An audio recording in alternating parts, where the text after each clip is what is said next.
Hello, MEG World. Welcome to the latest edition of the MEG Podcast. Been a little while since the last one, a few weeks, but we're back. We're going to try do something a little bit different this time from the ones we've done before. It's something we've, as a group, we've talked about and sort of planned for a little while, and have finally got our fingers out and getting round to doing it. So we're going to be looking at using MEG around historical battle refights, scenarios and things like that. No doubt this will lead it a little bit into the area of big battles as well, because one assumes that these won't just be constrained by our normal, well, I say normal, it's normal for this members of this group perhaps, competition style games. So that's what we're going to be looking at this time. So this is going to be a bit of a discussion episode, really. As I was just saying to everybody on this call before, we don't have a structure for it. We're going to see how the conversation goes. Hopefully it will throw up some interesting stuff for us all as gamers. And as part of this, we've got a couple of guests. One, Rob Hutton, who's been a guest before, starring mainly on the Indian episode, I think, with his addiction to Indian armies, I think we could almost call it. And a new guest, Simon Stokes. So welcome to everybody. And of course, we have Richard Jeffrey Cook, as ever, and Matt Haywood, who we absolutely rely on because he does the recording and editing. So welcome aboard, chaps. Good evening all. Thanks for having us. Yeah, thank you for agreeing. Before we dive into the main event, I just thought we'd have a little roundup of maybe what we've been doing since the last podcast, because it may allow people to boast about some triumphs or just gloss over some lesser things. And of course, since the last one, we've had the first sort of 2-day 28mm Magna competition as well, which most of us attended. So maybe some thoughts on that. So maybe I always pick on Richard for the starting of these things, so I'll carry on with that tradition. Thank you, Nick. Good evening. So yes, I did rather well at the Magna event, coming top, much to my pleasure. I'd worked at that competition, so I knew the army I had was a good army for the competition. It should explain it was 8,000 points Magna, 28mm troops on a 6x4 foot table, and I took later French ordnance, which included 3 sugs of light guns, which I had practiced with at Beachhead earlier in the year, admittedly in 15mm, but used at Rockall. I'd some good early games. I was very pleased I won the first 3 games. So after Saturday's games, I was positioned nicely at the top, and it was then a case of trying to hang on. I faced a tough game against it was Matthew, wasn't it? And Malcolm, yeah. My problem there was he was far too smart to attack me, which was a bit of a shame because my army sort of depended on that. So I actually had to be a bit more creative, but I got a draw out of that one. And the final game was against Simon himself. And I thought I'd lost that game after his German tribesmen, he took an Alemanni army, which was wall-to-wall tribesmen, had swept around my flank and broken one of my units of men-at-arms. And then Simon did a most un-Simon-like thing and exposed a flank to my pikemen, who didn't need to be asked twice.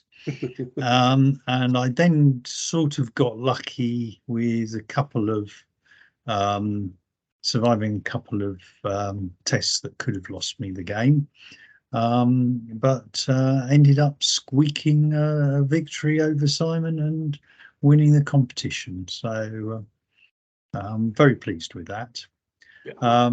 The other thing I'll mention is that I have completed the work, or my work anyway, on the Pacto rule set, and the PDF is just in the process, I believe, of having photographs added to the final version, and it will then be ready for circulation.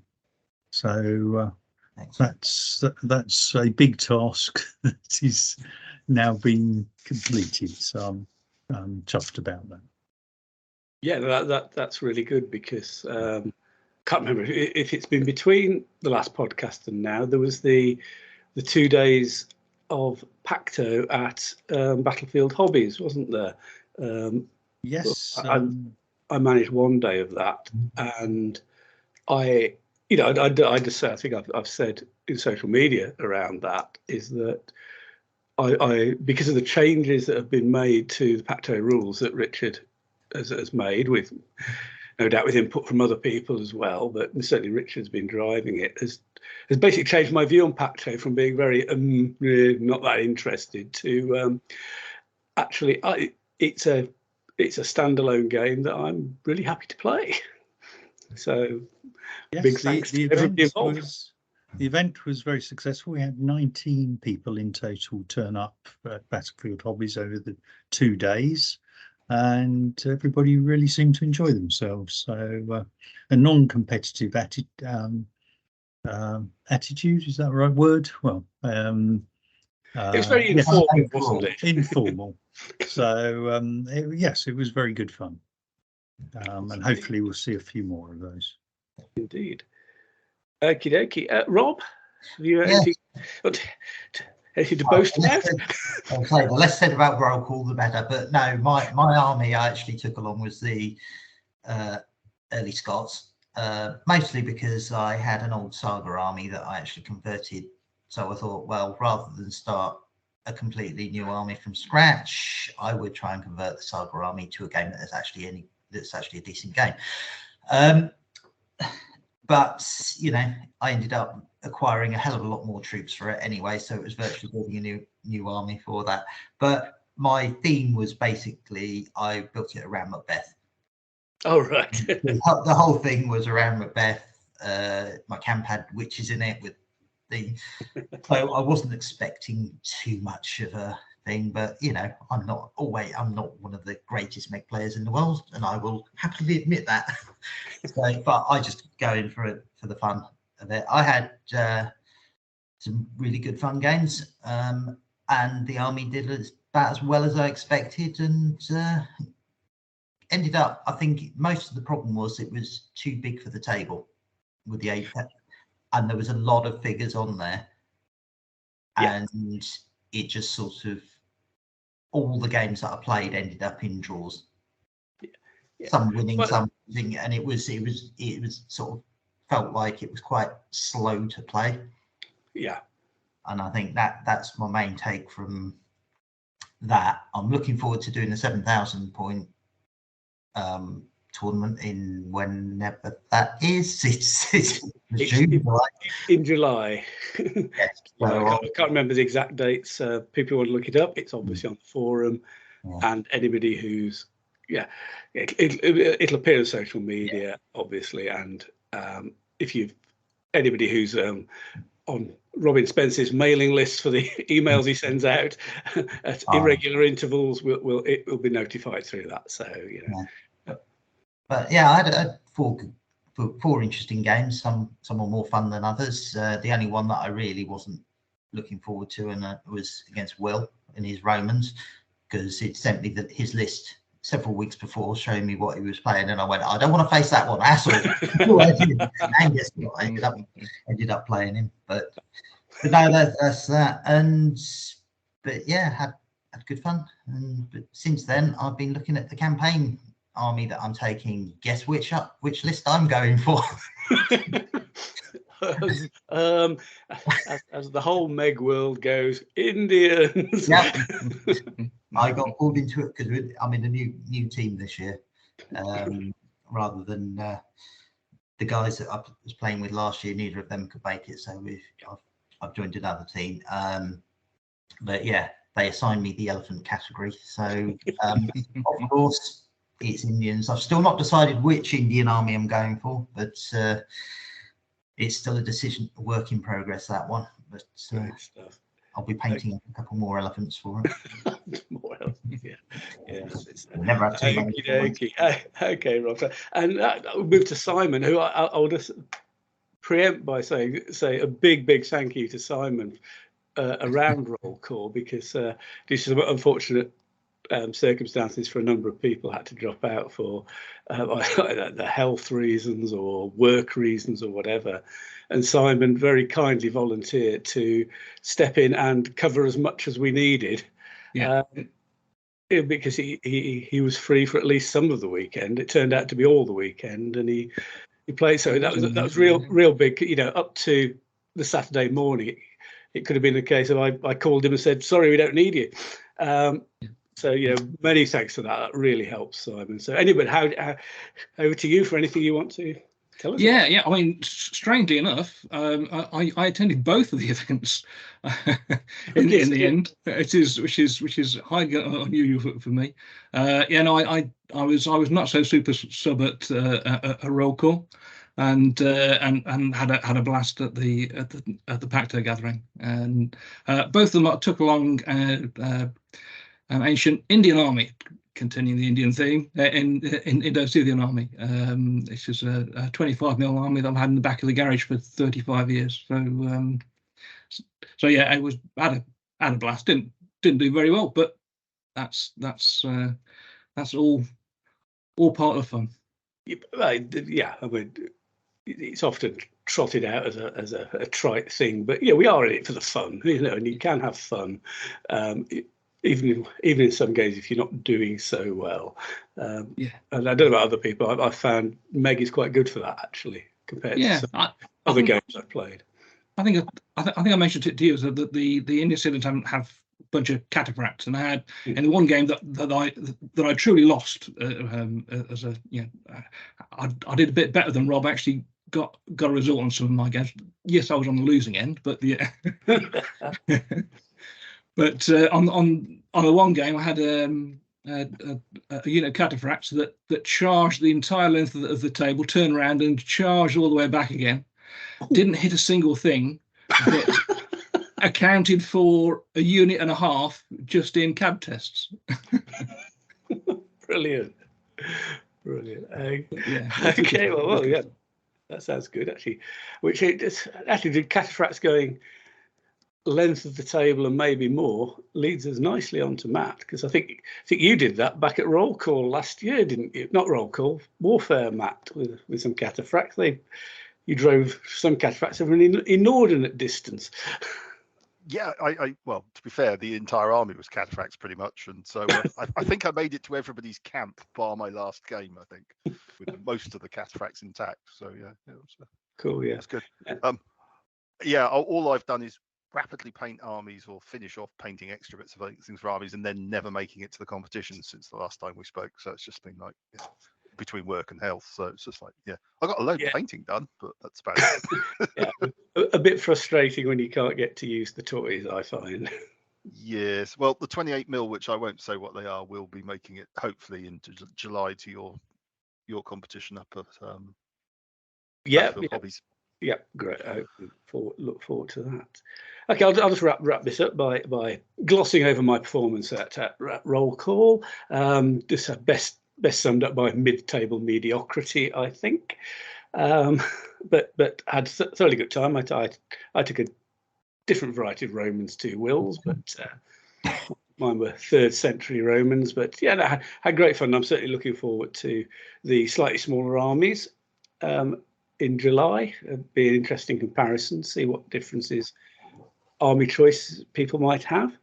Otherwise, I've actually got a fair amount of painting done. I finally finished, well, as finished as an army ever gets, my Yamato era Japanese in 15mm Khorasan miniature figures, and promptly put in an order for some extra ones just to get some options on it, just to prove an army is never ever complete. But I now need to find a competition to use them in, or maybe I can be brave enough just to take them to one of the open competitions later this year, maybe BritCon. I'd ask the assembled group here whether that's a sensible idea or not, but especially Matt will just say take it anyway because it's insane. So anyway, so that's that. Okay, thanks for that. So that's the sort of things we've been getting up to recently. But now on to the meat and drink of this podcast, the main event. So looking at how MEG can be used for historical refights, scenarios and things like that, because it is a historical based war game. So one would hope it's very suitable for that, but it's obviously equally different from just going, oh, here's 10,000 points and whatever on the table, randomly generate terrain in the competition style and whatever. So no doubt there are plenty of things we can discuss and can consider around that. Simon, Rob and Richard have all got hands-on practical experience of doing this sort of thing. So I think maybe to start with, it's another case of time for Nick to shut up and hand over to people who know what they're talking about. And we'll see where the conversation goes. I'm sure we'll see. Which I'm going to pick on Rob. Yeah, I mean, he vaguely raised his hand. I don't know if he was trying to hide behind it to kick us off. So, Rob, over to you, mate. What I will say is actually the when I was introduced to MEG back in several years ago in our club, it was a lot of the games that I was playing against one of the club members. Mate called Adrian, who Simon knows pretty well. They were actually historical refights. We'd always pick armies that fought each other and based on historical battles. So I played quite a few, and these were always based around the army list. So we built the armies based on the army list and the points but normally we use about 11,000 points rather than the 10,000 competition. I think that goes back to the early days when the pointage was a bit more before my time, but I'm not. And it's sort of a hangover, and we do tend to play about 11,000 points normally in our club as well. Besides, because it tends to give that extra depth of feeling. I mean, one of the games I can't remember what the actual battle was, but it was one involving one of the Roman ones. Having 11,000 points meant you could effectively have literally 2 legions, what worked out as 2 legions. But if you'd have put it down to 10,000, you'd be sort of like 1 legion and most of a bit of a legion, but bits missing. So yeah, that's sort of where my introduction to MEG actually is. And so one of the first games I played against Richard online during the lockdown, we did a historical refight, and I think it was one of the Hannibal. What was it? Hannibal versus? I know it was one that involved Romans. Canine. Your memory is better than mine, or more accurately, my memory is worse than yours. Yeah, I mean, it was a while ago, but yeah. So that was one of the first games we played. Attempting to play online during lockdown, which was quite an interesting experience, I have to say. But it did make for an interesting thing. So that is where my MEG interest, and it's only been the last couple of years that I've started playing in competitions.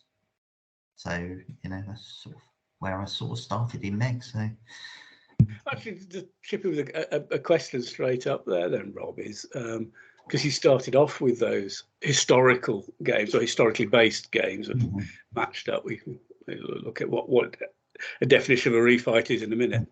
Is how did you find it went? Were those early ones just using rules as written, or They were used the rules as written, basically straight out. Well, I say rules as written, rules as interpreted by. we all have that when we start off with a rules set. So yeah, there are a few things that sort of didn't, but they ended up in quite a lot of interesting close games. And I know we played I can never say it, the Alexander versus the Indians, Hydaspes. Yeah, that's the one that I can never say. And you with your Indian armies as well, Rob. I know, but I was actually playing Alexander in that thing. And that game actually came down to a potential mutual break, which I lost, unfortunately. That was one of the ones that, one of the few games that's ever come down to mutual break that I've think. But it was a really good, fun game, and it went the opposite way to the history, but it did give the feel of what I personally would imagine, and not being an absolute expert on there, not being there, I've read a bit about it, but it's not my period really of interest, but it just gave me the feel. And that's what I love about MeG, is it does give you that kind of feel of historical battles, rather than some games which I felt are just totally abstract and way off. Yeah, there's lots of different rules for different people have different desires. But it's always good to hear edit for any set of rules if people are saying that. But there's one thing again from that. You said you start off with, I suppose, historical battles. You say, or at least historically matched armies. I was because I would personally say, if I was my definition of a historical refight would be you pick a battle, so you got your Canis, your Hydaspes, or whatever, and try and refight that. And I would almost personally put sort of others into the sort of what if scenario type thing. Or is that me just splitting hairs? No, I think there are a lot of things you can get out of a historical battle. You can. To me, part of the interest is actually constructing the army list and trying to reflect the actual sources. Now, sometimes the sources are incredibly vague and it's quite difficult, but on other occasions it can be quite interesting to what actually comes out at not a complete points mismatch, because the basic principle I would have is that ancient generals didn't offer battle if they didn't think they at least had a chance of winning. And there may be some circumstances where they were forced into a corner, but in the major battles, typically both sides obviously felt they had a chance of winning when they started. So if you work out the army lists and you've got one side double the points of the other side, then it either implies something's wrong with your sources, or there's some other factor that's going to make a huge difference in the battle. So I find it quite interesting exploring those situations. So for the three of you who've done this, yourself, Richard, and Simon, and Rob, as part of your setting up a historical refight, I'm assuming Richard obviously has gone through and worked the points. Did Simon and Rob? Is that something you do? Yes. Yeah, we always do. So and it depends upon the battle as well, because the last big battle that we did a refight of was Brunanburh, and essentially you've got an Anglo-Saxon poem and some sagas, and that does not make an army list. For some reason, they didn't write their sagas to create an army list. Most frustrating. Just a complete dereliction of duty, I think. On that. So yeah, in those battles, you lean fairly heavily on the army lists, and you try and build in a few extra scenario rules to give you the flavour of the battle. And often it's trying to work out why questions. So why did the battle take place? Why, you touched on it earlier. Why did the generals actually offer the fight, and what were the advantages and disadvantages? What were they trying to get out of it? Yeah. And I think Bosworth is a good example of this. The way I refought the Battle of Bosworth was to add some battle-specific rules. The first one was I increased the range of the artillery, doubled it, but then also reduced it by one colour. So the artillery could shoot actually right across the battlefield, which from the fall of shot from the archaeological excavation of the battlefield we know happened.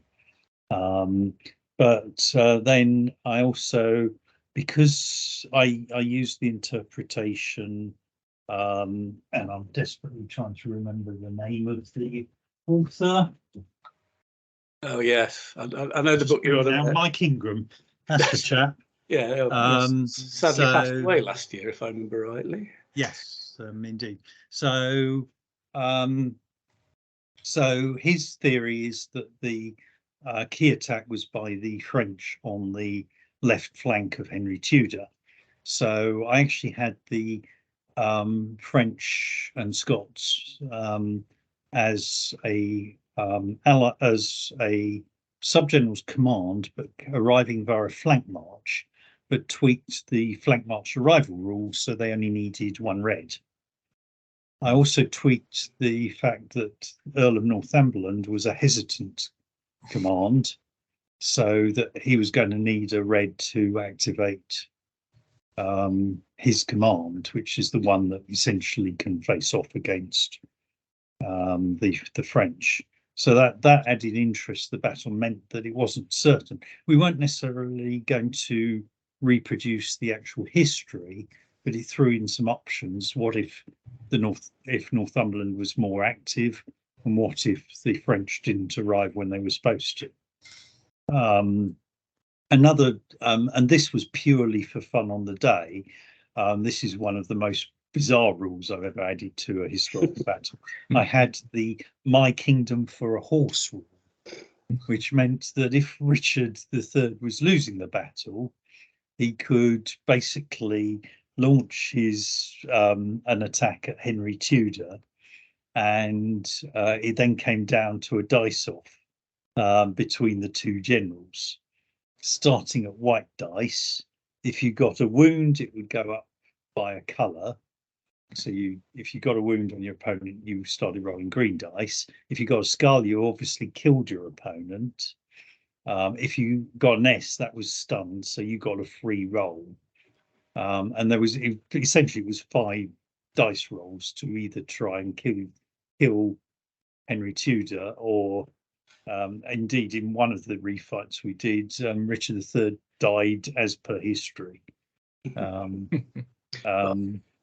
I seem to remember we played it around your place, and it got to that stage, and as Richard III, I was definitely losing badly, but utilised My Kingdom for a Horse and promptly brained Henry Tudor. despite the fact that Richard's army is collapsing around him, he can stand there going, "Still king." Yep. Yeah. And that would have changed the outcome of history, no doubt about it. Absolutely, yeah. So yeah. Sorry, Simon. You were talking. You got any examples of you used in your big Arcages battle? I was going to say that the one of the things that I think is always good to have in the historical refights is, yes, you have your MeG breakpoints, and if the army breaks, then yeah, you're a winner, yeah. But you also have another way of winning the battle. So if neither army breaks, then, like you said, if you kill the opposite commander, or you remain in possession of a particular area of the battlefield, then it's a way of getting a win when maybe the points would be against you. So I think having that extra dimension to your historical battles is always useful, and obviously something that you can't do in just a straight roll up scenario like you do in a competition. It's having that extra dimension to the game. I think always useful. Yeah. So Rob, so we had in our we did the Hastings trilogy of battles. oh and, right. In that one we had obviously Tostig at Fulford Gate and Stamford Bridge, and Adrian, the aforementioned Adrian, was in command of Tostig, and he was almost unstoppable. Even though on the Viking side that they lost Stamford Bridge by a large amount, Tostig actually trounced everybody in front of him. It was just the rest of the army that collapsed, and it's those things where you've got a particular character on the table that carves out a little story for themselves. That always adds to it. Yeah. Rob, anything? Sorry. Oh, sorry. Please, yes. Yeah. I don't tend to do scenario games because my only things I tend to get away with is for tournaments and stuff. So what I was going to ask was, in the Dark Ages refights and the Viking Anglo-Danish refights, did everybody walk away thinking actually the set of rules gave a really good representation of what we thought it would be like? Did they? Yes. Yes, and we actually added to the rules as well, because the rules are flexible enough that you can add a little bit of flavour in, and as long as it's not too overpowering. So one of the ones that we used in the Dark Ages rules was a rule for Swinehead. So in that, if you've got form close troops, you pay a red for the charge rather than a green, right, and you nominate one file as your Swinehead. Okay. And just for that charge move, they get Dev Charger. And that that gives you a way of trying to break the ship, because in the Dark Age, pretty much any units that are any good have got shield wall, and that is a real bummer for anyone that's attacking, because you get the shield wall at the beginning of the combat and then all the way through it. so you have to there is the temptation for units to come up within shouting distance and then just stand at each other yelling at each other until one particular brave unit goes in. And if you've got a way of giving a file of your Huskars or your Thanes Dev Charger for that one move, then it encourages them to go in, and that was quite successful, and it kind of worked nicely within the rules. Okay. Was this a Dev Charger that basically trumped the shield wall effect, so it would get the Dev? Yeah, shield wall doesn't stop Dev Charger. It stops the shatter though. Sorry, that's the bit I was thinking about. Yes. So it's just the normal Dev Charger rules. Okay, right. Yeah. So I was just wondering, you could actually make it for. You could have done. Yeah, you got one file, and that special file, because you're paying a red, could actually get shattered. But that might, that maybe just illustrates how you could play around with these. Exactly. Yeah. So and it was it wasn't overused, but it was used in particular places where where you wanted that unit to go in and try and make a hole.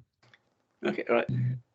That actually sounds, because I think there's a lot of body of opinion that Dark Age warfare was people got up, got quite close, shouted at each other for a while till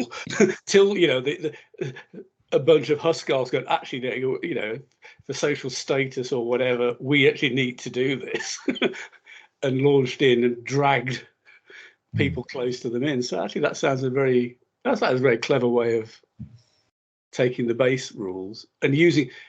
That is interesting to my mind. You're using an existing rule that's within the game already, but not necessarily within the equal points competition style lists, and just putting a known tested mechanism in rather than trying to create something that's completely new and could be very unbalanced, which is okay if you're play testing something, but you want your big game, because your game was a big game. I remember from the pictures, you don't want that people to walk away going, well, that special rule ruined it, didn't it? You don't want to make it too powerful. I mean, there are a couple of rules in the list. So for Hastings, you've got the feigned flight rule, which I think on the Bretons, is that, if I remember rightly, Richard? Bretons can take advantage of it. Yes, they can.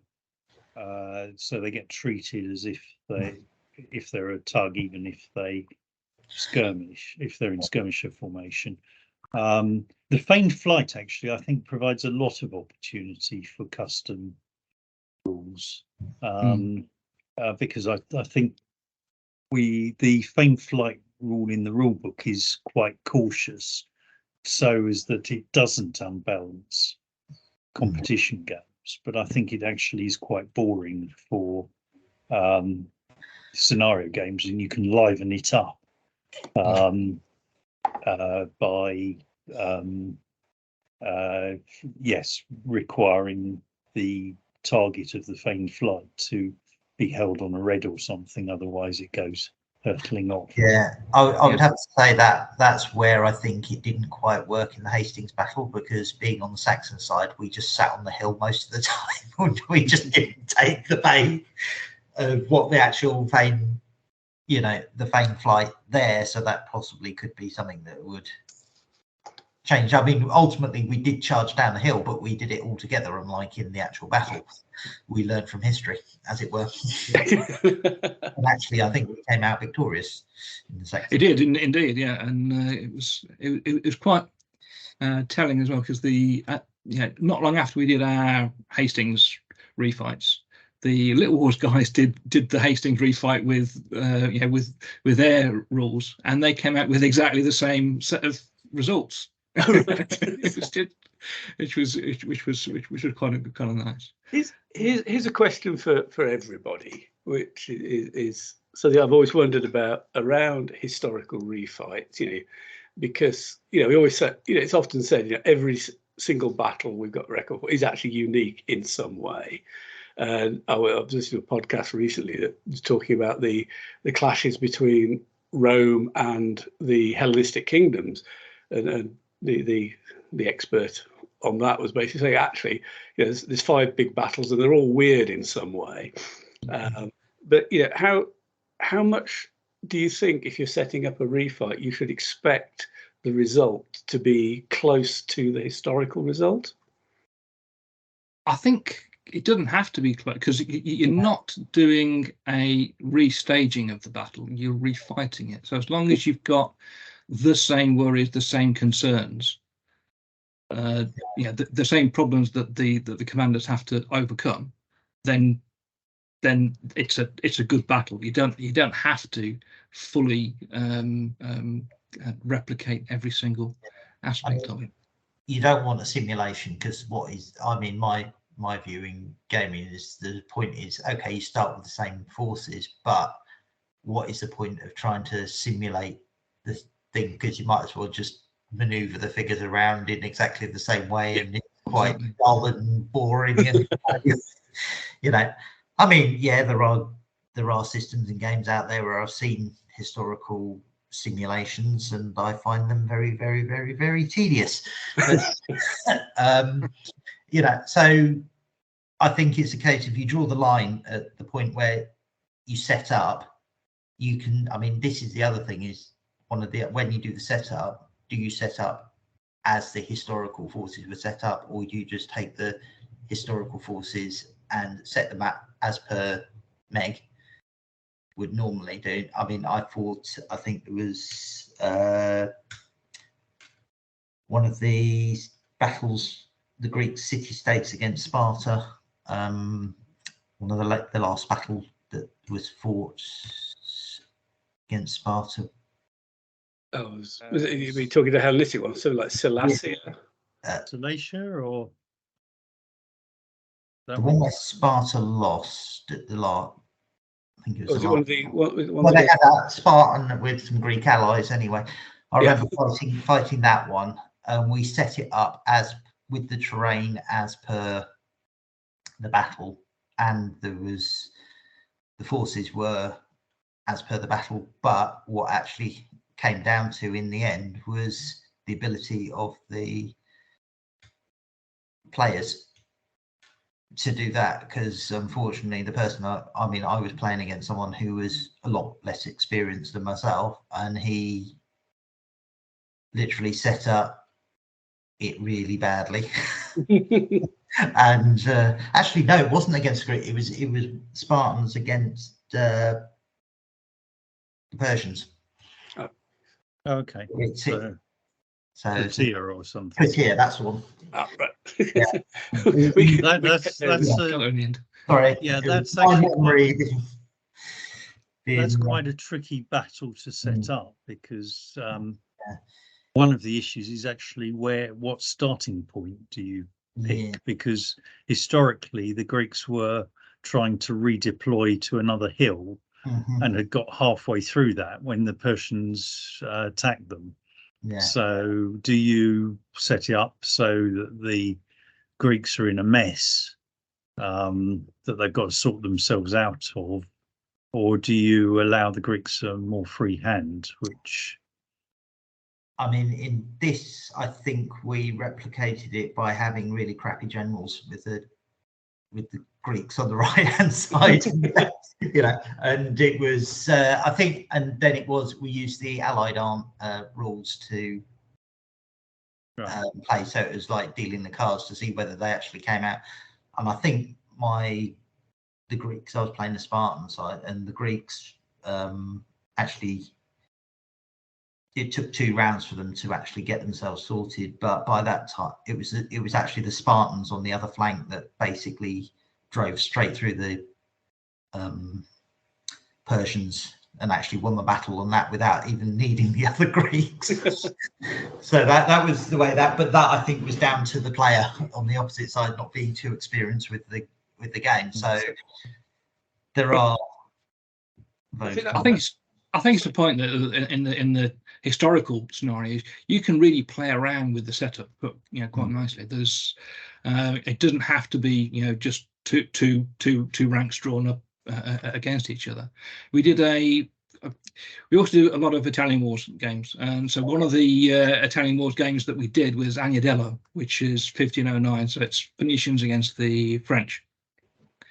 And in that battle, it's in the part of a campaign where both the armies are heading toward a town. The Venetians have found a back road that gets them there a bit quicker, but the 2 roads are basically running parallel but slightly converging, and the French vanguard catches up with the Venetian rear guard and gradually spots them. There's the Venetians over there, and it turns out that the battle starts with the vanguard fighting against the Venetian rear guard, and then it's a matter of when can the rest of the army join. So you've got, and the way that we did that effectively as flank marches. So each command had to flank march with just a single red card. We didn't make it too difficult. Each of the commands for each of the battles. So the French had 2 battles off board, so they had to get all of their commanders from the second battle on before they could then do the third battle. The Venetians were in 4 battles; they were in 4 columns, and so they had to get all of their 3 up columns on. And it was quite interesting the way that one panned out, because it kind of ebbed and flowed as reinforcements arrived. So the Venetians initially are, they've got some militia pikemen and a few light cavalry and not very much else. And the vanguard is, some French heavy cavalry, but they're militia pikemen trying to, and so the French heavy cavalry don't like charging pikes. especially when they're on the top of a hill. And it's just quite nice having that extra dimension that it's not all about the setup. It's all about trying to think on your feet and, you know, work out what do you do. Okay, now the French reinforcement have come up. I've only got this limited subset of troops. How can I counter them with this limited subset of troops? It's just a different way of thinking about the game. That's the trying to manage the time. Yeah. Till you know you've got troops that are going to come on, but you don't exactly know when, because you're still using a mechanism for bringing them on rather than saying in turn 3. That's exactly right. You know, it could be turn 3, it could be turn 7 if you get really because the way it planned out, you get you got a glut of reinforcements and then nothing, because you couldn't get that extra red card for the last unit of the battle. Okay, I was going just before, because I'm going to ask Richard to contribute on this one, that particular area as well, because I know he's been looking at Kadesh as a particular one. But do you think, I was going to ask Simon, and I don't know if Rob, you were involved in that one as well, whether you think those sort of games are particularly enjoyable because of that sort of unknown, flying by the seat of your pants for a bit, and, you know, force size changes throughout the game. You know, are they particularly good for historical refights? I find them really enjoyable because, I mean, the other thing is we spend a day playing mostly, and it's a case of, you're not like in a competition format where you're churning through the games, as it were. You can relax, have fun, talk about these things. You know, when things happen, you're just like, oh my god, that happened, that's really good, or that's fun, and it just adds a bit of a different dimension and aspects to the game. I mean, it's still Meg at its core, but it's a different form of play. It just adds that extra dimension, and I mean, it's fun in its own way. Just the rules are just good for both that and competition, so I think it really works. So, as I say, Richard, you I know you mentioned before this podcast about, you know, I think Kadesh was one example. You've already mentioned Bosworth, the sort of flank marches, ambushes type things, and how. Yeah, I mean, and the Kadesh battle, of course, is essentially the Hittites ambushing a rather rash Ramesses, who marches all the way to Kadesh with only his vanguard, and then finds out the Hittites have sneakily deployed behind the city and are about to launch 3,500 chariots at him. So I'd like to do that on a 1-to-1 scale, but that's at the moment it's probably on a 1-to-30 scale, something like that. Well, we could all rush out and buy those 2 mil figures. You've got more chance of being able to feel. No, I want to see the chariots. Yeah, so I mean, one of the things I've been trying out, for example, is the Egyptians on the first turn, their commanders only get 1 card. On the second turn, they get 2 cards, and so on until they're up to their normal card allowance. So it allows the Hittites to move into position, but they probably won't have enough to completely rip the Egyptians apart before the battle starts. I'd also like to bring up a sort of variation on the historical battle, which is which I quite like doing sometimes, which is playing 2 armies that historically met each other, but they are armies that you wouldn't, under any circumstances, pick for a competition game. Well, apart maybe from Matt. Well, yeah, even these Matt might balk at a bit. Challenge for you, Matt. Yeah. So so that you're giving the players troops that they don't normally think of how to use. So either they've been downgraded, or you've got some weird combinations of troops. I mean, an example I was doing, in fact, I've done twice this week, is actually Asiatic Greek versus Thracian. hill tribes. So, Okay. so you're looking at the city of Byzantium in about 400 BC, fighting a Thracian hill tribe, but the Thracians at this date don't get the devastating charge of melee expert. So you're very much at a on the one side you've got the Greeks with the long spear, and on the other side you've got Thracians with unskilled javelin, short spear. And it just gets players thinking in a way that because their natural thing is, well, I want these superior troops or whatever, and suddenly they find they're dealing with combinations of troops that they hadn't perhaps thought they would have to deal with, which but this is a scenario where we know there were fights between the Thracians and the Byzantines. We just don't have any details of what the fights were. So as it turned out, one was a Byzantium raid into Thrace, and the other was a Thracian raid of the Byzantium coastline. And we had two completely opposite results. I should say one was in Pacto and the other was in Magna as well. In Pacto, the Greeks couldn't stop throwing skulls and wounds, and the Thracians ran away. And in the Magna game, the reverse happened. The Thracians kept rolling wounds on the white dice, and the Greek hoplites perished. Yeah, and a variation on the historical refight. But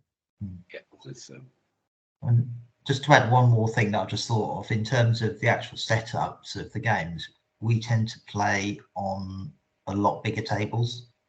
Even in 15 mil, we will sort of almost like double the size of the table sometimes and even, the number of figures or points, you just put what you need to do to make it look spectacular. Okay. That sort of answers the question that I was going to ask. 15 mil, I mean, the games we played just before Christmas that Richard and Simon were down at the club. I mean, I think we had a larger table on that one. I think it was twice the size. The Chalon, yeah. So yeah. Well, we probably had more figures as well. So, but we were playing on a 12 by 6 foot table or something, was it? Certainly quite big. 4, I think, at least.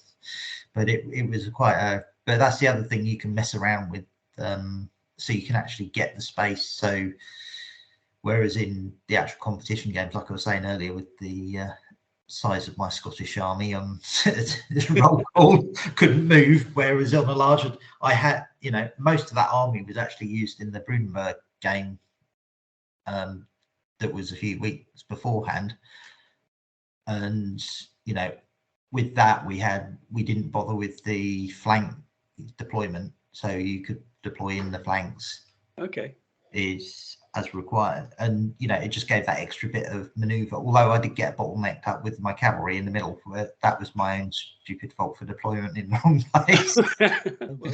But yeah, the Galwegians went down the flank in the woods, attacked, and then got absolutely mauled by Saxons. Yeah, dude, it was the Vikings, wasn't it? I was observing that fight from afar, and there was lots of cries of skull, skull, skull.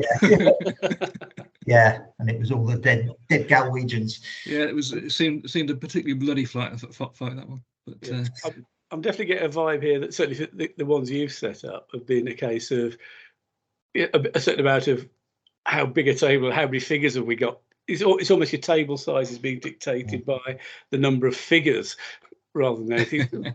but I've also guessed that maybe the number of players is a fact. Yes, as well. Typically when we do the big game, we have 6 players. So it's the typical setup of center, left, and right flank. Yeah. And then you have a commander in for each of those areas, and they will face off against their opponent. And if essentially you're playing against your opponent, almost like a mini game in itself. But you're on the same table, so troops can move from from one table to the next, and you just have to sync up at the end of every turn. That's the hard bit, is actually keeping in sync with everybody else, because the amount of times you've got two players that are playing through quickly, or you can sometimes get out of sync, which is the hard. So we have motor. we have a deck for each sector of the game. Yeah.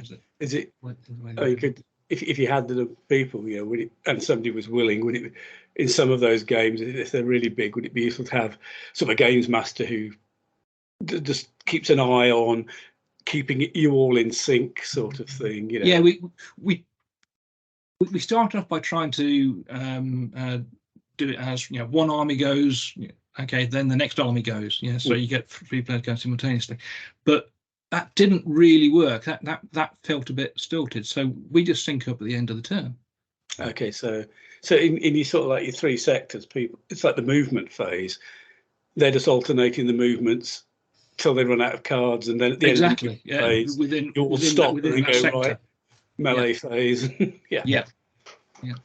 So and if you're intervening in a different sector, well, it just happens when it happens. Yeah. So and what we do as well is if you get a command, so a sub commander goes over into the other sector, then it becomes part of that player's force. A line, you sort of transfer it to. Exactly. Yeah. Okay, right. Yeah. Sorry, Rob. No, that's fine. Yeah. One variation on the table size which I've done is playing Pacto on a 4 foot by 6 foot table, where the objective of the Roman was to get their baggage off the other opponent's table edge. Nice. So I treated the baggage as battle wagons, so it could move on greens. And the Parthian was just a mix of cataphracts and horse archers. I was about to say, is this a way of doing carré? Well, that may have been a certain inspiration for it, yes. So it actually arose out of, perhaps this shouldn't be mentioned in a MeG podcast, but it actually arose out of a strength and honor game where we'd done the same thing, and I just wanted to try that scenario in MeG as well. So it's quite painful for the Romans, because the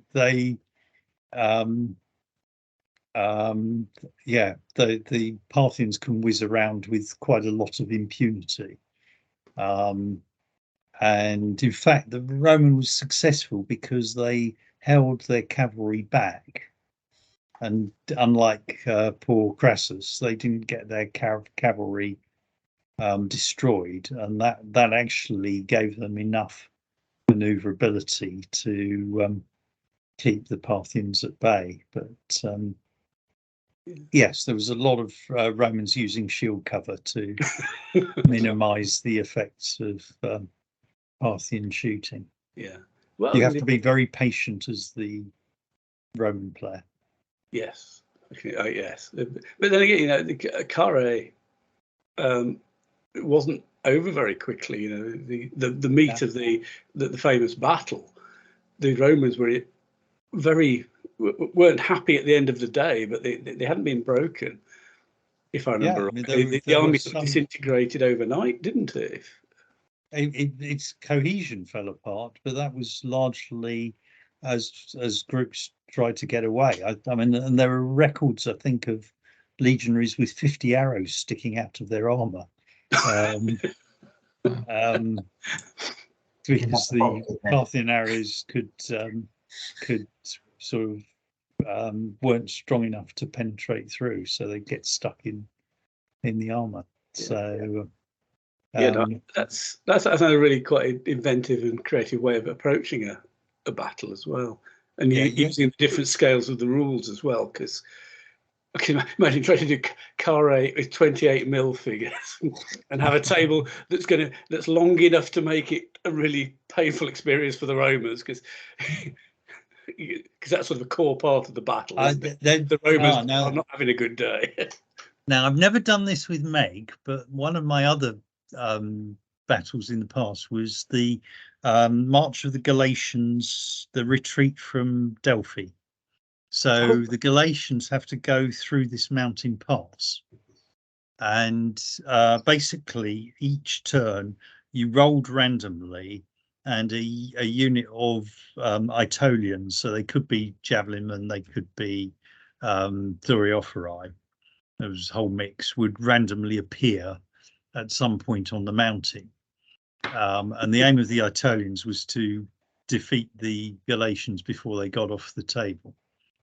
So if anybody wants to try that in Meg, there's another scenario thought for you. Yeah. This is Richard obviously has a whole raft of scenarios up his sleeve where one player is going to have a really painful day. So yeah, can I just come back to something on the, which I think links into again something Simon and Rob were mentioning about the big game. You know, you've got essentially your big table divided up into a number of subsectors where people play, and it might link in a bit to your Italian Wars one as well, Simon. Is that it's about the fact that is there something in when you're setting up a game like this in allocating? Sorry, it's something Rob said about the experience of a player, allocating a player a role within that one side that relates in some way to their experience. You know, Rob said he got the advantage in the game because he was more experienced than the player he was facing. Are there some in some historical games you saw the less experienced player has this because it's a more straightforward? Yeah, you try and it's not so much giving one side an advantage. It's not lumbering the less experienced player with the really difficult command. Is more the trick of the game. I think the advantage we've got now is that most of our core group of players in our club have actually got enough experience now to sort of, when we do a game like the one we did with Brunenberg, there was 4 of us playing that game, and we were all pretty well versed with the rules and the game, so it went pretty well. I mean, it still lasted, what, 4.5 hours, was it? Something like that, yeah. Like that. But then we had, what is it, how many troops did we have on? There was 28 mil, so we had about 1,300 figures on the table. So just a couple. So it's big, yeah. You know, I mean, to be fair, it's John at the club who provided the lion's share of those. He's you know, a big Dark Age fan and a reenactor, and so often we go to John to say, okay, what's the brief with these guys, and say, oh well, yeah, I'd change this and this in the lists. So John's our oracle when it comes to the Dark Age troops. Yeah.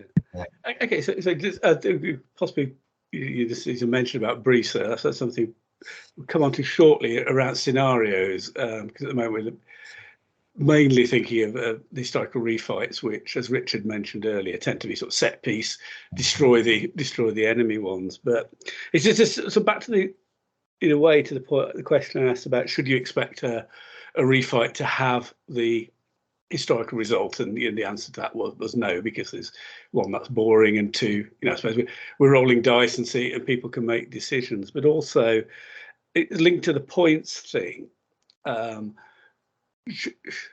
you're using points as a way of sort of assessing the setup.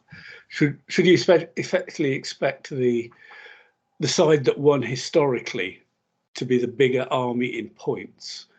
And I suppose a sort of an underlying question to that might be, and I'll say at this point, this is something I've nicked from Phil Sabin's Lost Battles book, is, do we assume that the result of the historical battle is the most likely result, rather than it being an edge case of one weird end of the probability curve? Now, Sabin's view is we have to, otherwise, because he was looking to create a model to assess ancient warfare. But do we need to do that? And Yeah, I tend to say no. I think there are different ways you can do it. So again, going back to the Hastings trilogy, for the Stamford Bridge, we had equal points, but you can mess around with the deployment. So the whole point of Stamford Bridge is that Hardrada's guys were not prepared for the fight. Yeah. So, and as the Anglo-Saxons came streaming over the bridge, they were still trying to get their guys in order. Yeah. Plus, they had reinforcements that were off table that were coming running. Okay. So, although the points were the same, Hardrada's forces were absolutely hamstrung, because the way that we represented it was we put the camp in the middle of battle flats. And then we did rolled a dice with some offsets, direction dice, to say, okay, this is where the commanders are, and then some more dice to say, okay, and this is where the unit groups are around them. And it meant that you've got an almighty mess of unit groups that are, getting in each other's way. Yeah, and when you've got a whole bunch of Anglo-Saxons coming over the bridge and advancing up the hill towards you, you've got to deal with what's in front of you, but you can't. There was a rush just to try and get some sort of semblance of a line, which meant that troops were in the wrong position, and there was a unit of Scots which were tribal, and they were just stuck behind a unit of Vikings for the whole game. They couldn't do anything. Yeah. I think the camp was behind them, so they couldn't kind of turn around, and they didn't have enough room to wheel. And yeah, so even though that was equal points, there's just the whole setup of it. You realise what a pickle Hardrada was in. Okay, yeah, and that one did play according to history, except that Hardrada lived. He did the death charge, and all of his Huskars died around him, but he survived. Right. Yeah. More skulls were rolled. Yeah. That's right. Yeah. Yes. Okay. As I say, because as I said before this, I did skim through bits of Phil Samey's Lost Battles, which I would heartily recommend as a really good resource for wargamers anyway. But he was definitely of the view that the side that won historically should have a higher, what he called fighting value, which we could use the MeG points for. So, but that's made up of, like MeG points are commanders and troops as well. So I think to use his Cannae example, if you just look at the troops value, the Romans have more points in his system, but when you add the commanders in, Hannibal and his commanders are such better commanders that the Carthaginian army ends up with a higher fighting value, which you say you could possibly use MeG points as a way. But I do take your point, Simon, that you can do it in other ways. And I suppose if you want to get intellectual and clever about it, you can say, well, the disruption of the Viking army effectively means their points aren't as high as the Saxons, but you don't necessarily have to start adding arbitrary values for out of position and random stuff. So, I don't know if anybody else has got any views on that. But maybe I'm just overthinking this one. So, I mean, I have to say, each scenario, the aim is ultimately, I think, to have a fun game. And you take the scenario that you want to play and then figure out the rules and the bits around what I think that you want that you think will make a good game. And I think that's where most of the games that like Simon set up, you basically started with the scenario, haven't you? Yeah. I mean, and then you worked out, well, that's what's going to happen. And I mean, with the three Hastings trilogy ones, of which I was only able to attend the last one, sadly, but you started off with that idea of doing the whole three battles, and then figured out what it was going to be, and then you sort of built the lists around that. exactly right. The only thing we did it was a little bit like a ladder campaign. So there was a few kind of ifs and buts of, if this side unexpectedly wins this particular battle, then this happens.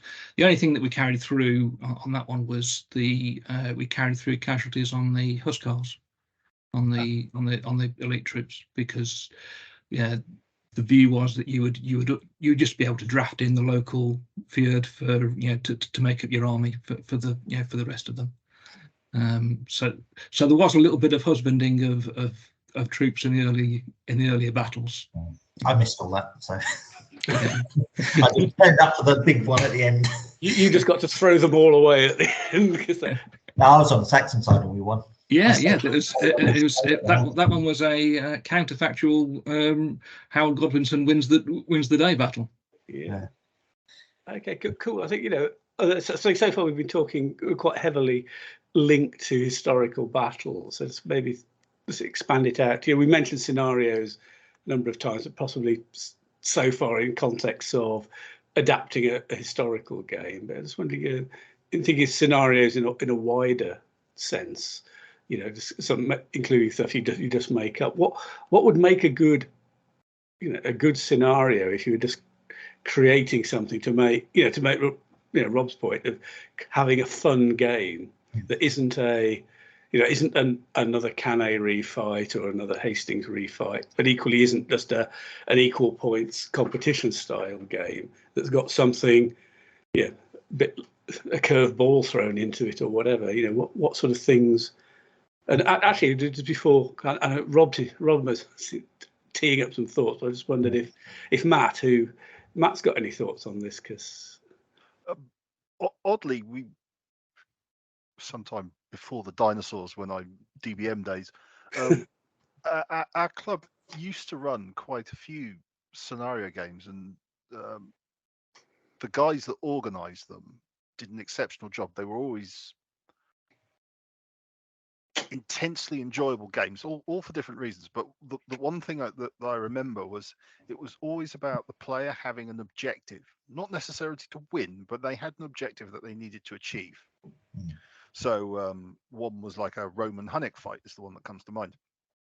Sorry, Hunnic mercenaries in Gaul, to be precise. And the Huns were ambiguous about which side of the Roman Civil War they were on. So they were really looking just to control the river crossing and take as many bribes from the outlying players.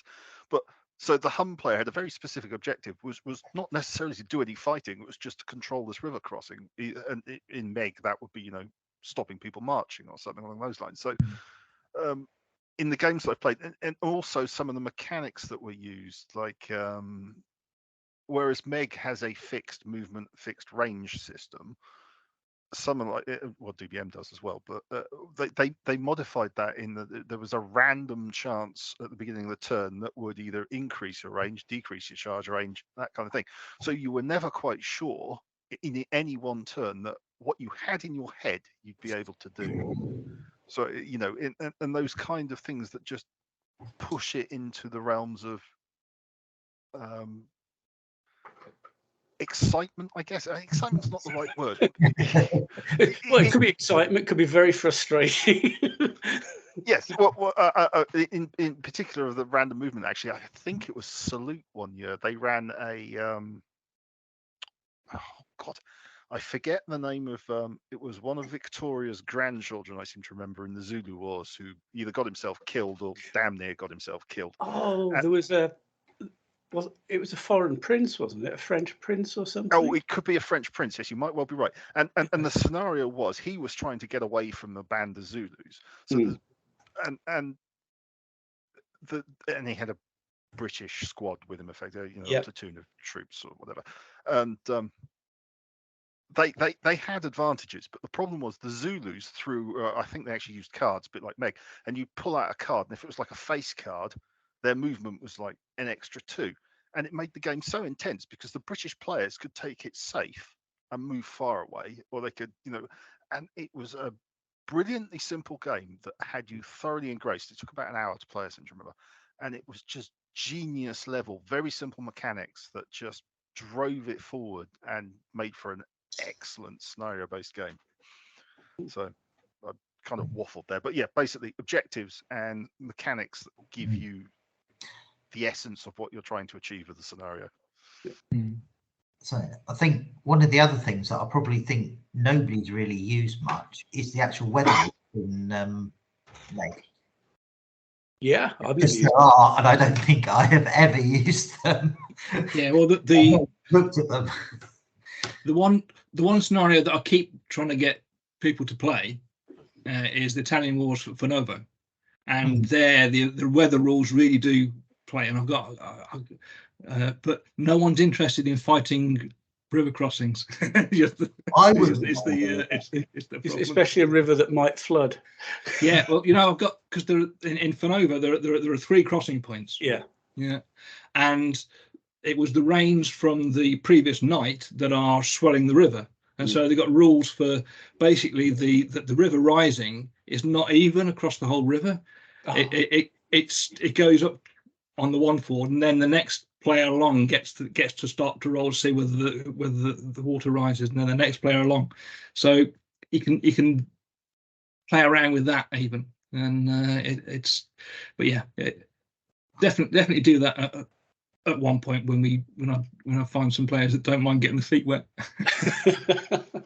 Sounds good. So let's pick up what Matt said. I think it was about briefs. The example he used about the Huns in a game. Where they may not even have to fight. I suppose in a way there's sort of an element of role play in that, isn't there? It is. So in these scenario games, which aren't just line up, march forward, fight sort of things, it strikes me that a brief is a really good way. And I suppose the other part of that is, how do you make sure the players read them properly? I've definitely heard of stories about people who've set up games. They could be historical games, but within them there's an objective for a part of the army, and you hear games masters, referees going, they just didn't read it, they just ploughed on, and it was a complete nightmare. Yeah, but it just sounded like quite important. So sorry, my turn to waffle on again. Yeah, I think it's right. I think you've kind of got players fall into one of the 3 categories. The people that will if you give the briefing before a few days before the game, they will read it back to front, and they will find the various different bits of advantage, and they will and they'll come prepared to play that. There are people that will read it on the morning of the day, or they'll set up and give it a cursory glance, and there are people that just want to just roll some dice. So if you're setting it up, then how do you cope with that? Or is it one of those, give the right brief to the right person? A complicated one gets to the person who's going to sit there and read it 2 days before. There's an element of that. Yeah, it's just and making sure that you've got a mix of people that are on each side, really. Don't put all the defensive-minded players on one side. Yeah. Mix it up to keep it. Yeah. So yeah. And I think when you're actually doing this, it's also a case of people will turn up on the day that you hadn't expected to turn up on the day, or people who were expecting to turn up won't necessarily turn up because of life and the universe and everything. So it is, when you're doing a scenario, it's good. But I mean, if you're looking at doing something which is based on a campaign, that adds additional challenges into the whole thing. So the 3 games that Simon, was effectively a mini campaign, but they were stretched over 6 months that you did it. Yeah, it was. We didn't do them that close together. Yeah. But yeah, so if you're trying to do it, it's understanding what you can achieve within the time that you've actually got as well. So a club game, most of our club games we normally get through 1 game in a day. Sometimes it lasts quite a long time, other times it will last week, and sometimes we even get through 2 games in a day, like we did before Christmas with the large game with But bring me back, this is where Pacto comes in, because if you're doing a campaign, then you really want to be playing the battles in Pacto. It's kind of like the absolute opposite of the big game. It's when you're doing a campaign, it's the campaign arc that is the one that's there that people want to play in, and the games are important, but then it's not a game generating mechanism. It's there to service the campaign. So we did again an Italian Wars one. It was last year, wasn't it, Rob? Yeah, we did it, and we played that one. It was the kind of condottieri period, so mid 15th century. And we used the Pacto rules for that, and 25 mil figures, and we were getting three games a day. But sometimes the campaign turn didn't end in a battle.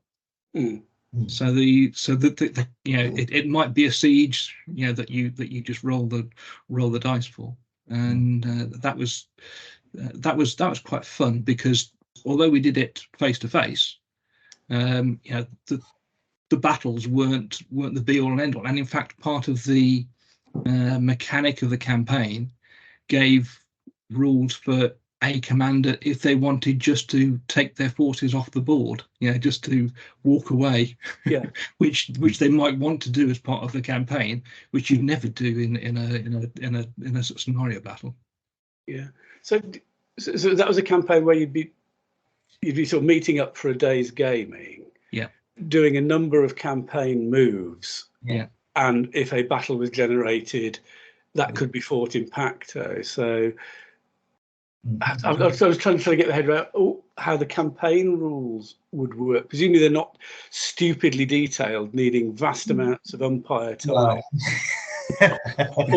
Or are you all such workaholics and work like demons, and we're generating huge amount of data? No, this one was actually a commercially available set. I think Italians, they're available from Wargames Vault, so you can as a PDF or a print, and a bit like a ladder type thing. So there wasn't really a map on it. It was a gridded board. So with some areas that had that were fortresses that you could try and capture, and there were all sorts of ancillary rules about. You had an objective. It was all about condottieri. So although there were 6, 7, 8 players maybe in playing the campaign, there would always be a captain general for each side, and then he would recruit the players, and it was all about money and influence, and there were even rules in there for art, so you could gain prestige by purchasing works of art. Get your Da Vinci in. Exactly. There were the rules for the Da Vinci. So anybody got a chapel that needs a roof painted? Exactly. I mean, there was actually, I think, the Sistine Chapel, but I mean that was very interesting because it enables everyone to play. On each turn, I think they had. I mean, at the start of each turn, it was decided which city-state would fight against another city-state. So that was a sort of a random bit at the beginning. So each condottieri would represent a specific city-state, and it would then basically, so it would be, say, Venice versus Florence, or the Papal States versus one of the others, Milan or whatever. So you started off with that, and then that person became the captain general, who then tried to recruit the other players using whatever influence, money, anything that you want, based on what troops and the type of battle that was actually going to take place, or the potential battles that were going to take place, and their objectives. So they had the objectives might be bring your opponent to battle, or siege 3 castles, or take 3 castles, or something like that. So, and you would get points for achieving your objective, and the aim was to become the guy with the most prestige at the end of the campaign. It sounds fascinating. You say, I don't suppose, Simon, any chance you could dig out a link for this the rules on Wargames Vault. Sounds like you might be best placed to do that, because I'm sure that'd be something that people would be generally interested in. I'm certainly quite interested in the idea. Can I also mention another one, which is John Graham Lee's Simple Campaigning? I knew you were going to mention that. Available from the Society of Ancients website, www.soa.org.uk, because that has some pre-programmed mechanisms for playing campaigns, which are eminently suitable for Pacto. So, and that they again use similar things. So there's different scoring mechanisms, and in fact, John Graham Lee and his cohorts down in the Wiltshire area have actually used MeG for some of their campaign games. Oh right, yes, yeah. Because if I remember rightly, he designed those mainly around DBM, because that's what they were playing with, wasn't it? But yeah. DBA. They were DBA. For, but I think the mechanisms are pretty rules agnostic, aren't they? They are indeed. Yes, I think As a slight, I'm not sure it's a tangent, but many years ago, Richard Bodley Scott used to run a play-by email campaign system, and you can buy the program from him. Fantastic system. And I basically have a question for the audience, actually. If that system has been updated and is now available, or can be available, could they drop me a message, or drop Nick a message, and you can pass it on to me, because I would really like to get hold of it. It was a very intuitive computer system that allowed you to build complete worlds effectively, and much what Simon's describing. You had armies within the game, and you could either choose to automatically let it work out who the winner was with a few random modifiers, blah blah blah, or you could actually choose to manually input the result based on a computer, based on a physical refight on the table. And it's been something I've been thinking about for a long time, because it leads on to a question for the group, actually. Is there any likelihood of a campaign tournament style weekend? Is kind of what, rather than the standard tournaments that we all do and we all enjoy. Yeah. Is there some? Is there an appetite for a more structured campaign style weekend where, you know, people sign up for it and they turn up and you play through a linked series of scenarios, whether they're the same point games or the same armies, I don't know, but just something to add to the calendar, maybe.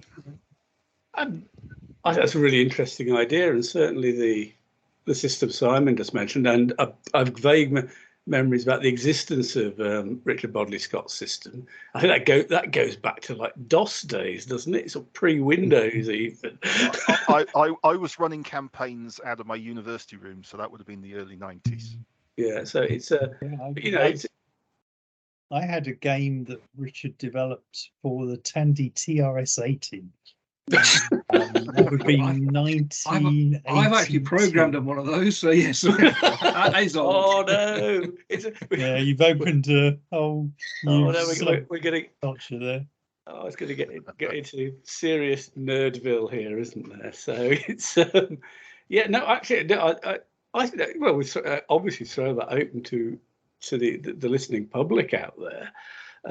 You know, something, you know, along the lines that, you know, the system Simon mentioned, because obviously that can generate a number of games in a day. Run it over a weekend, you could get quite a few games, or you know, the Bodley Scott's old system or something like that. I think that sounds really interesting, and I know, you know, for over the decades, people have used board games as a way of generating that. I remember, you know, when I started wargaming, Kingmaker, which of course has just been re-released through a Kickstarter, was one of the popular ways of generating battles, doing exactly, you know, the replace the in-game mechanism for fighting a battle by converting the points values for the nobles and the retinue cards and whatever into effectively a points you put on the table, fighting the games that way. You know, and you know, Simon Hall is looking to, he has that as part of his Rome Total War game that's in development coming up soon. Again, you can play, you can sort of roll.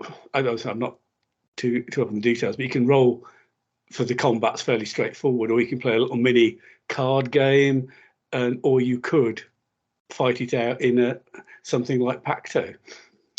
So the Pacto gathering last month, we on the second day we did round total war using the beta set that Simon's got, and it would be perfect, absolutely perfect for that. You can actually convert the cards into units on the table, and so I think personally I'd definitely go for that.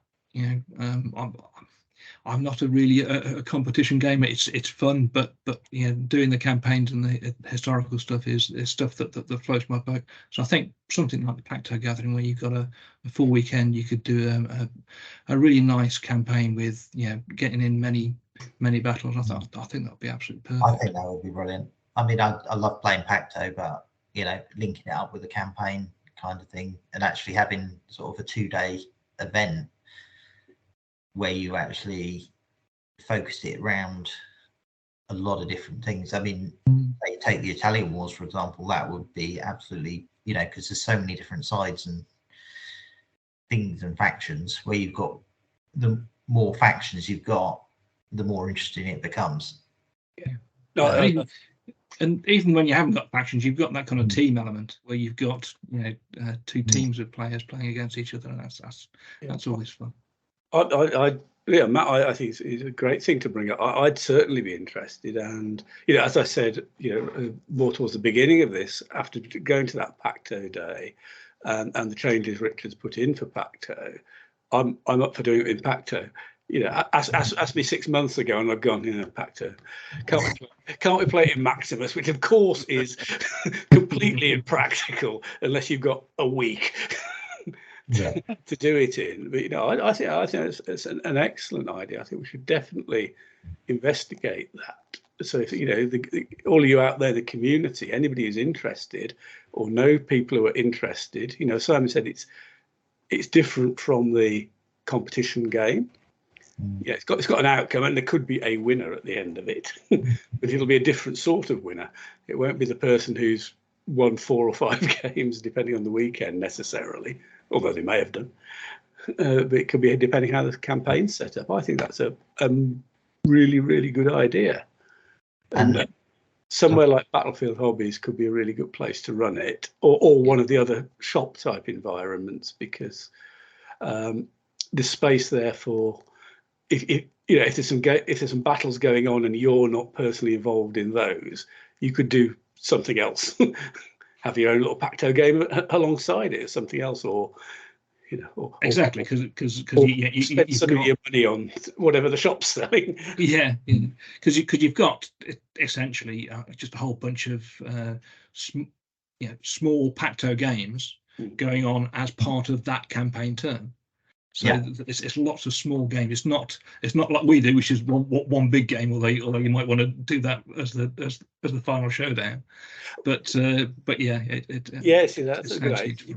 If you sort of at the end of the day, we'll have 2 hours and run maybe a Magna-sized game rather than for whatever is the final clash.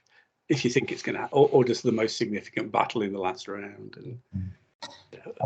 And I'll say one of the things that did come out of that Pacto when the initial discussion was happening, there was a lot of players there that were more interested in the historical side of things than the actual competition, because they literally said, we're not really that into competition. We want to play sort of historical refights, and we want the rules to do that. And I know Simon's very keen on.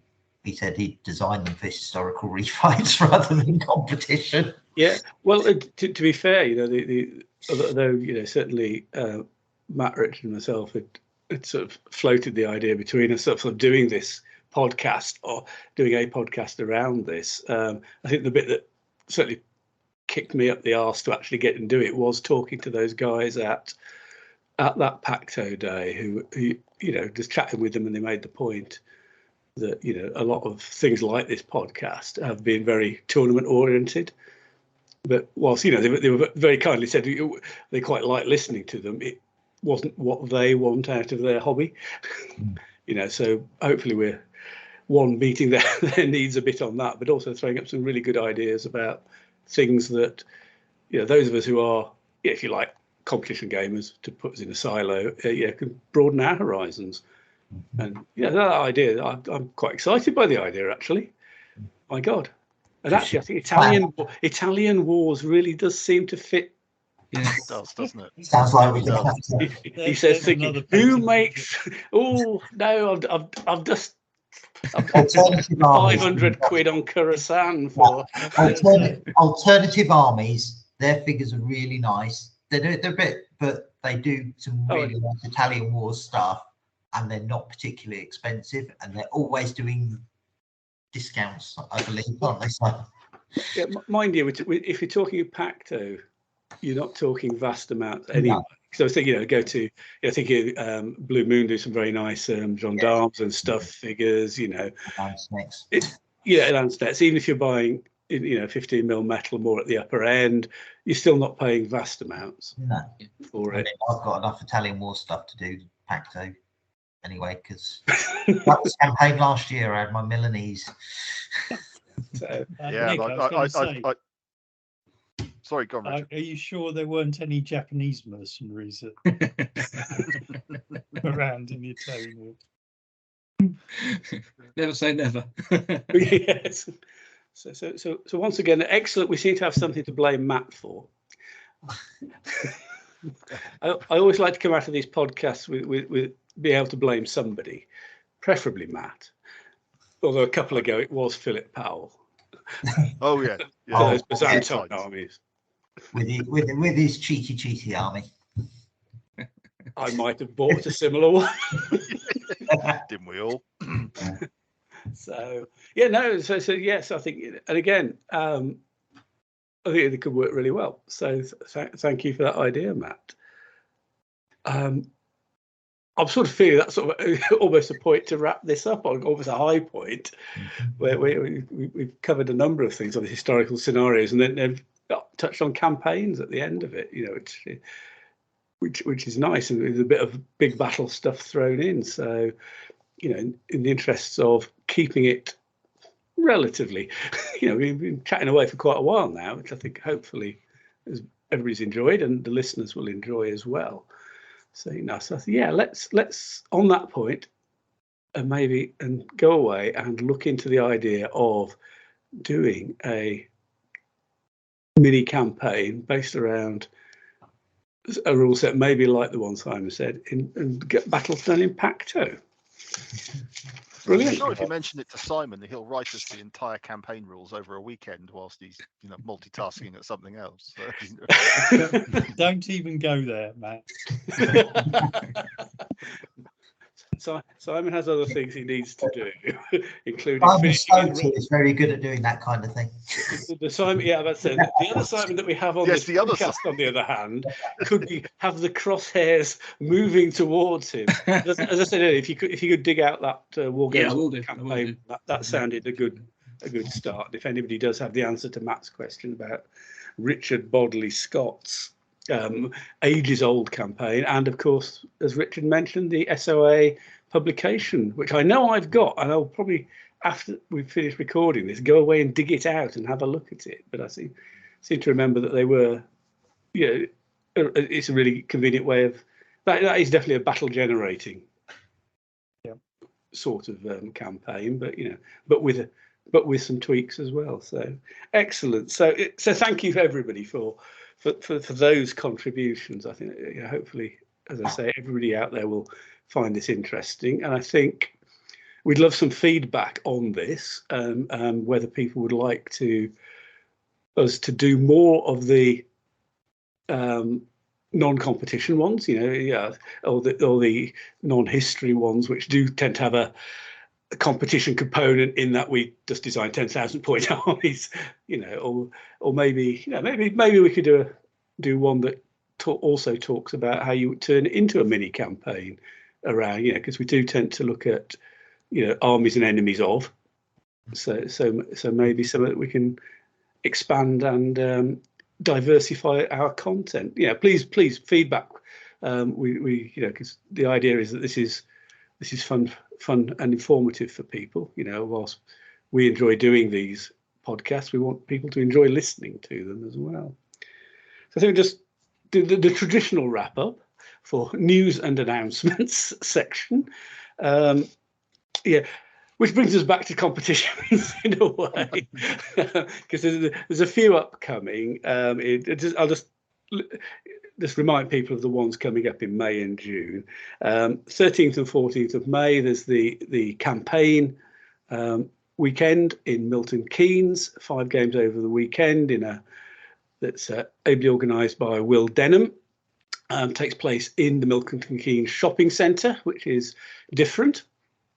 But does allow us a certain amount of showcasing the hobby to the public, and we do get people come up and talk to us about it whilst we're there. And it's 5 games over the weekend, teams of 3.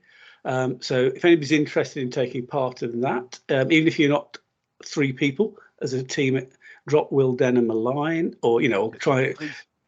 Sorry, I was going to say, please do, because my plans for that weekend, which were not going to be cancelled ever, fixed in stone, never going to move, have been cancelled. So I'm now free that weekend. So I've now signed up for a campaign. So I need one more for a team member, for a team. So fences out there. Yeah, and I know Will is very happy to do a dating service for people to fit into teams. The more the merrier. It's running 3 pools, 3 people to a team. Each pool has a limited but the reasonable number of armies you can choose from. So it always finds a good fun weekend. 2 in June, weekend of the 3rd, 4th of June. I'm running a basic Crusades theme competition at Battlefield Hobbies. It's titled Outremer and Conquista. So that's about First Crusade to the fall of Acre in 1291.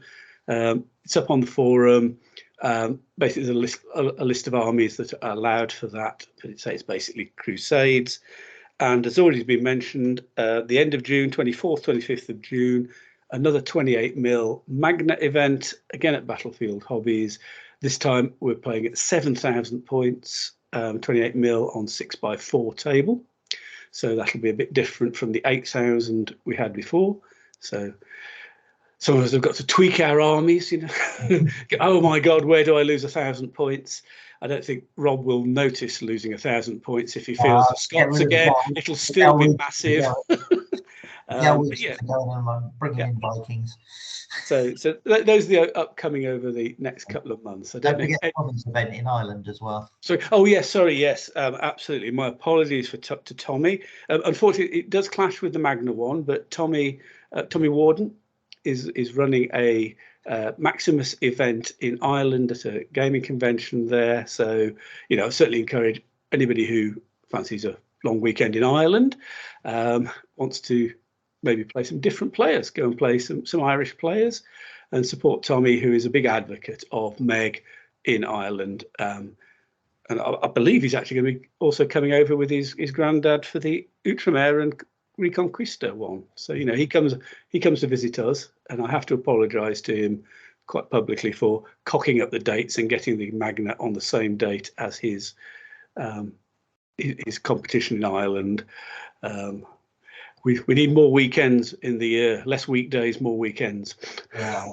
I feel. So thanks for mentioning that, Rob. No, it had slipped my mind. So I don't know if anybody else has got anything they think our listening public would like to know or should know. Presumably, Richard, the Pacto will come out. Rule set will come out in due course when. Yeah, I need to find out from Simon how the photographs are getting added, and then we'll probably release the PDF first, make sure everything's fine, and then release the print on demand. Will that be similar price as the main Maximus rules? Yep. They were. Probably match the prices. Because it's, just to remind people, it is a whole standalone rule set. And because of the work, to bang on about it again, because I'm so impressed by it, the work Richard's done as to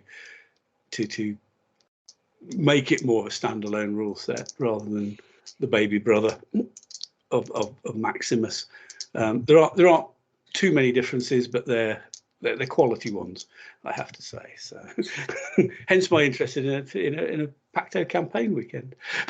So, anyway, so thank you everybody for that. As I said before, please feedback. We love to hear your feedback. What we're doing right, what we're doing wrong, what things you would like to see, things you would like to hear about. Be it something historical, something competition related, or as we've had this podcast, something not competition related, but Meg related.